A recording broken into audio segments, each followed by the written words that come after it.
You're listening to Arival Audio recorded live at Arival Bangkok 2019 and distributed here by Tourpreneur. Representing some $150 billion in spend from nearly 200 million travelers across Asia, the Middle East, Europe, and beyond, the Muslim traveler marketplace is large and rapidly growing. But the needs and expectations of this segment are distinct. This session by Fazal Bahardeen of Crescent Rating will walk through the essentials of this important market and cover how operators of tours, activities, and attractions can best serve this traveler group. That's what I'm going to talk about, Muslim travel market. Sometimes they also call, you see in the media, it's also called halal travel, Islamic travel, and different names. And that creates a problem. What comes to your mind when you see these terms, Islam, halal, Muslim?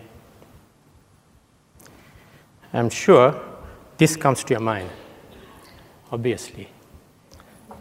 Today, basically, these terms are the narrative of these terms are dominated by two groups of people.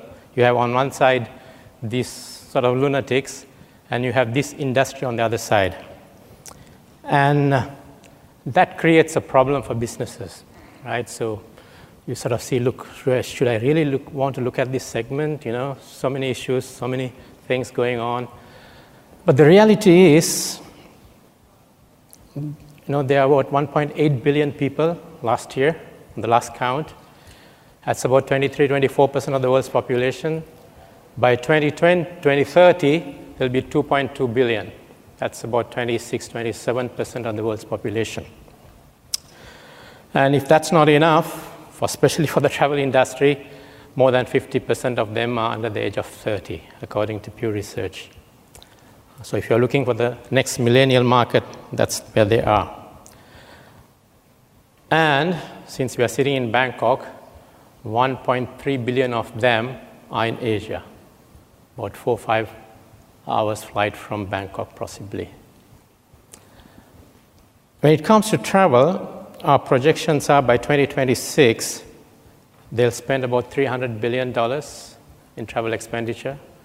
That's going to be at least around 11% of the global travel expenditure. And that's, a lot of people think Muslims actually travel mainly for, religious travel to Saudi Arabia. But actually that travel is less than 8% of the total expenditure of $300 billion. Almost 85% is on leisure.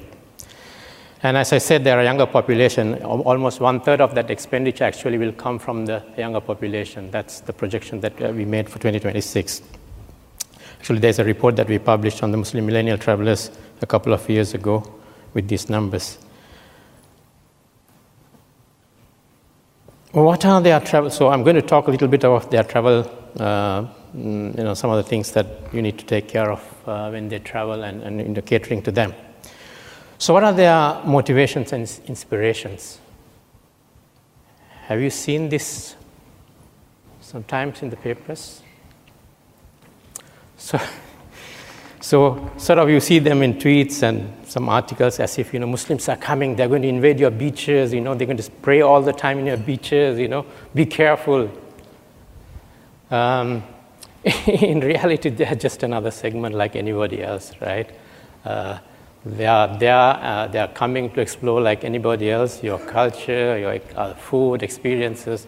That's what they are for. They're not going to spend all the time in the beach praying 5 times a day or all the time praying in the beach.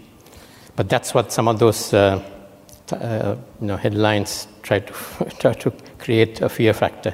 The only difference is that they still want to preserve their basic values and keep their identity, which sometimes becomes difficult these days. So, what are their basic requirements, which I think it's important, especially we are talking a lot about activities and there are a lot of talk about the food and all that, so food is such an important factor. So we actually published these models in 2009, what are the basic faith-based needs of Muslim travelers. In order to help the industry, we sort of categorize them into need to have, good to have, nice to have, so that you know what's most important and what's less important. What we did this year was, it was almost 10 years ago that we published this, and we have been using this the last 10 years. We said, look, we need to relook at it. So we actually ran a very extensive survey and research and all that, and we wanted to see whether it has changed, and it has changed a bit. So we published this sometime in April with our new report that we published with MasterCard, where there are some changes. So one is that, let me go back. Let me go back a bit. So need to have. We, as I said, when we started in 2009, we identified two things: halal food and prayer facilities. I'm going to talk about that in a little while. And then we had good to have and nice to have, and water-friendly washrooms was in the category of good to have. So when we did the survey, overwhelmingly they said, no, that's something that we really want to have when we travel. And there were other new things. I'm not going to talk a lot about that. So there were social causes, no Islamophobia, local Muslim experiences. I'm going to focus basically on these three things for the next few minutes. Before I do that, so where are these requirements required? I mean, across the whole journey. And in our case, I think all of you are in that area, in destination services. Before I do that, a disclaimer. All Muslims are not the same. So when I keep talking about the Muslim market, they're all asking me, no, but I saw this Muslim, he was not behaving like the way that you told. Yes. So we said, okay, let's segment them. There are strictly practicing, there's practicing, and we started with saying non-practicing, and we got into trouble, so we changed to less practicing. So that's, otherwise some Muslims said, oh, no, everybody is practicing, but less practicing. So that's the disclaimers. Not everybody sort of adheres to exactly what I'm going to tell you, but vast majority are looking for those kind of services. So let's look at halal food. Halal food. So there are two things on halal food. One is assurance. I think there are a lot of activities that you talked about in terms of food. So one is assurance. How do you assure halal? I think that's probably the most important thing, and it depends on the different, as a strictly practicing or practicing Muslims. Some people would really require that you have a certificate, given by a local authority that the food is halal, or some people would like your assurance that it is halal. So that's all about assurance. And then there is the whole thing about alcohol. So Muslims are not supposed to drink alcohol. However, some may. But anyway, most Muslims would, when they travel, still dine in a place that they serve alcohol, but some Muslims will not actually dine in a place that they serve alcohol. So those are the two things that you need to talk about. I see my clock running down faster than I thought, so I need to speed up.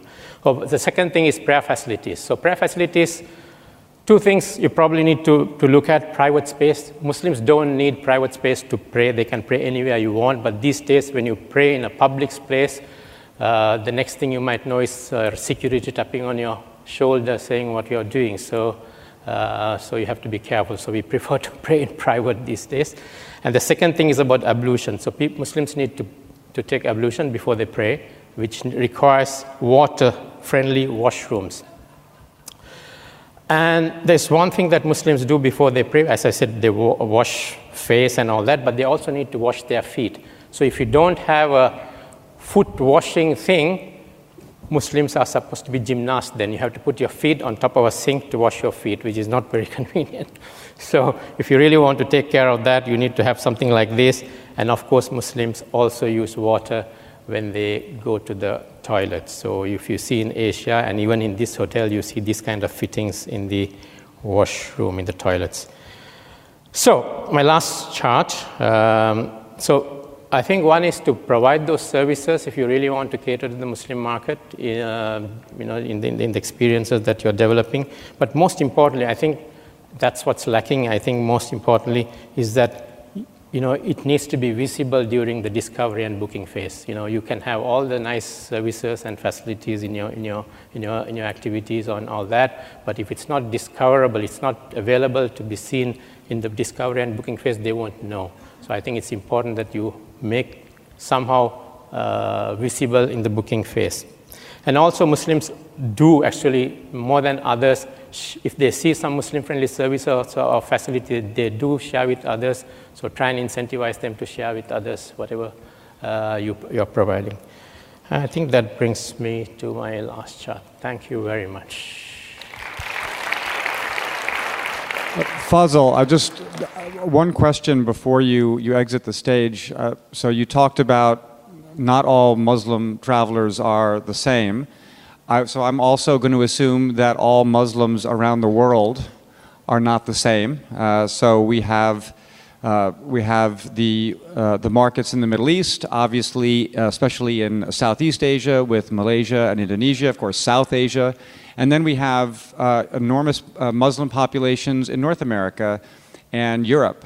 So can you just walk us through a little bit, especially for operators based in Asia, what should I be thinking about in terms of prioritization if I'm interested in this market, or perhaps if I'm focused on selling into, or I want to move into the Indonesian market or the Malaysian market? How should I just think about that diaspora and prioritize the different the Muslim population from a geographic perspective? I think definitely there are differences. I mean, there's a distinct difference between how halal conscious, as you may say, of populations which are minority Muslim populations versus majority countries. There's a whole theory around that. I'm not going to go on that path right now. But however, whether they are coming from the Middle East or US or UK or Singapore, I think what I showed you on halal food, I think it's everybody shares those kind of requirements. It's about, you have some differences between how much the level of assurance that some markets want in terms of halal food or not, and some markets probably, if you say it's halal and if you give them some level of verbal assurance, they may be okay, and that differs from country to country. I think that's probably the biggest difference. But of course, you really have to take care of, if you want to take, a Middle Eastern market, who comes to Thailand may not be interested in a mosque tour. For instance, they have enough 1,000-year-old mosques. So, I mean, there are nuances like that. But in general, when it comes to faith-based needs, as I said, need to have is something across the board. You really need to take care of the two most important needs for me are the food and the prayer facilities. Food is probably the single most important thing. I mean, you don't want to have a traveler come to a city and spend 2 hours trying to find where to eat, because then you lost the opportunity to make money out of them. Ladies and gentlemen, Fazal Bahardin, Crescent Rating. Thank you. We hope you enjoyed this session from Arival, the only event dedicated to creators and sellers of tours, activities, and attractions. Head to arivalevent.com to register for upcoming conferences around the globe. And for insights into the in-destination industry, head to arival.travel.